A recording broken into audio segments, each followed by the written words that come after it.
pag namimili tayo online sa Low Carb Perfect Match selections ng mga baking ingredients, minsan nakakakuha tayo ng mga freebies tulad nitong kanilang microwavable crinkles. So, first time ko siyang gagawin at sinunod lang natin yung nasa instructions. Although nakalagay sa instruction dito, 2 tablespoons of egg. So, inassume ko ay beaten eggs na siya. So, ang ginawa ko na lang, kumuha ko ng 2 eggs, binit ko sila, and then kumuha na lang ako ng 2 tablespoons of this one.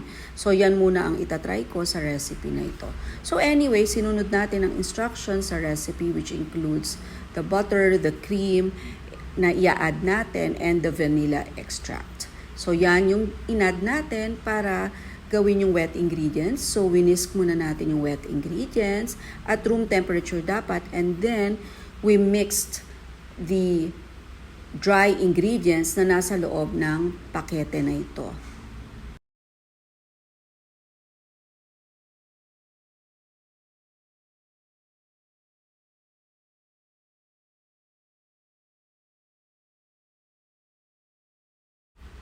Then I realized na masyado siyang soft or medyo runny ng konti.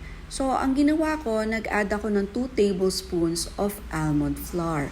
So, maybe may mali sa aking wet ingredients. I really don't know.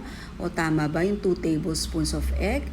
Or siguro dapat 1 egg na lang. Kasi dapat ang dough ng ating cookies or crinkles ay medyo dry ng konti or as long as mafo-form natin siya into a cookie ball.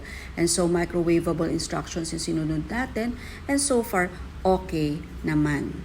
And the taste, yes, approve naman. Masarap siya. Happy low carb baking!